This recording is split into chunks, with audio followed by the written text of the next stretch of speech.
معزز سامعین، السلام علیکم ورحمۃ اللہ وبرکاتہ۔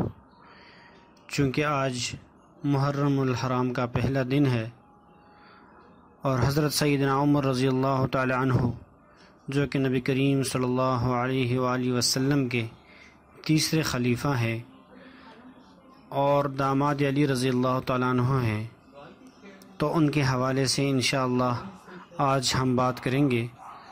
حضرت سیدنا عمر رضی اللہ تعالیٰ عنہ کو ابو لولو فیروز مجوسی نے نیزہ مارا تو آپ رضی اللہ تعالیٰ عنہ کو دودھ پلایا گیا جو پسلیوں کی طرف سے نکل گیا۔ طبیب نے کہا، اے امیر المومنین رضی اللہ تعالیٰ عنہ، وصیت کر دیجئے اس لیے کہ آپ مزید زندہ نہیں رہ سکتے۔ سیدنا عمر رضی اللہ تعالیٰ نے اپنے بیٹے عبداللہ کو بلایا اور کہا، میرے پاس حذیفہ بن یمان کو لاؤ۔ حذیفہ بن یمان وہ صحابی تھے جن کو رسول اللہ صلی اللہ علیہ وآلہ وسلم نے منافقین کے ناموں کی لسٹ بتائی تھی، جس کو اللہ اور اللہ کے رسول اور حذیفہ کے علاوہ کوئی نہ جانتا تھا۔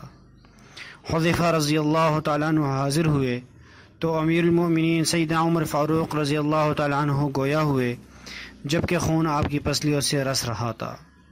حذیفہ، میں تجھے اللہ کی قسم دیتا ہوں، کیا رسول اللہ صلی اللہ علیہ وآلہ وسلم نے میرا نام منافقین میں لیا ہے کہ نہیں؟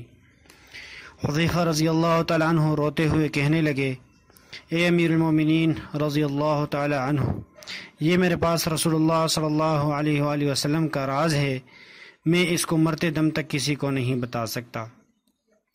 سیدنا عمر رضی اللہ تعالیٰ عنہ کہنے لگے، اے حذیفہ، بلا شبہ یہ رسول اللہ صلی اللہ علیہ وآلہ وسلم کا راز ہے، بس مجھے اتنا بتا دیجئے کہ رسول اللہ صلی اللہ علیہ وسلم نے میرا نام منافقین کے جدول میں شمار کیا ہے یا نہیں۔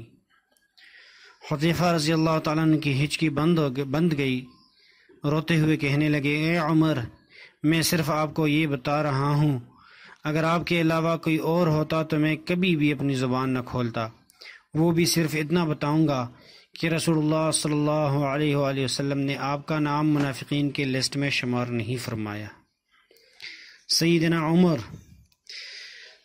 عمر رضی اللہ تعالیٰ عنہ یہ سن کر اپنے بیٹے عبداللہ سے کہنے لگے، عبداللہ، اب صرف میرا ایک معاملہ دنیا میں باقی ہے۔ پسر جان نثار کہنے لگا، ابا جان بتائیے وہ کون سا معاملہ ہے؟ سیدنا عمر رضی اللہ تعالیٰ عنہ گویا ہوئے، بیٹا، میں رسول اللہ اور ابو بکر رضی اللہ تعالیٰ عنہ کے پہلو میں دفن ہونا چاہتا ہوں۔ اے میرے بیٹے، ام المومنین عائشہ رضی اللہ تعالیٰ عنہما کے پاس جاؤ اور ان سے اجازت طلب کرو کہ عمر اپنے ساتھیوں کے پہلو میں دفن ہونا چاہتا ہے۔ ہاں بیٹا، عائشہ رضی اللہ عنہ کو یہ بھی نہ کہنا کہ امیر المومنین کا حکم ہے، بلکہ کہنا کہ آپ کا بیٹا عمر آپ سے درخواست گزار ہے۔ ام المومنین عائشہ رضی اللہ تعالیٰ عنہ کہنے لگی، میں نے یہ جگہ اپنی قبر کے لیے مختص کر رکھی تھی، لیکن آج میں عمر کے لیے اس سے دستبردار ہوتی ہوں۔ عبداللہ مطمئن لوٹے اور اپنے باجان کو اجازت کا بتایا۔ سیدنا عمر فاروق رضی اللہ تعالیٰ عنہ یہ سن کر اپنے رخسار کو زمین پر رکھ دیا۔ آداب فرزندی سے معمور بیٹا آگے بڑھا اور باپ کی چہرے کو اپنے گود میں رکھ لیا۔ باپ نے بیٹے کی طرف دیکھا اور کہا، اس پیشانی کو زمین سے کیوں اٹھایا؟ اس چہرے کو زمین پر واپس رکھ دو، ہلاکت ہوگی عمر کے لیے اگر اس کے رب نے اس کو قیامت کے دن معاف نہ کیا۔ رحمک اللہ یا عمر۔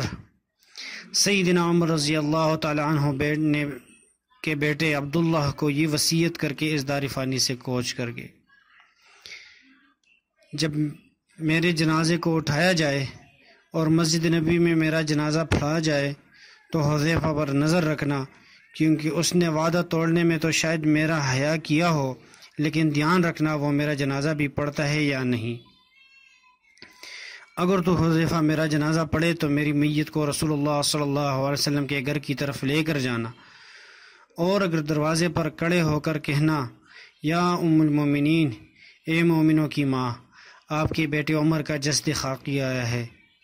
باقی یہاں بھی یہ بھی یاد رکھنا کہ امیر المومنین نہ کہنا، عائشہ مجھ سے بہت حیا کرتی ہے۔ اگر تو عائشہ رضی اللہ عنہا اگر تو عائشہ رضی اللہ عنہ اجازت مرحمت فرما دے تو ٹھیک، اگر اجازت نہ ملے تو مجھے مسلمانوں کے قبرستان میں دفنا دینا۔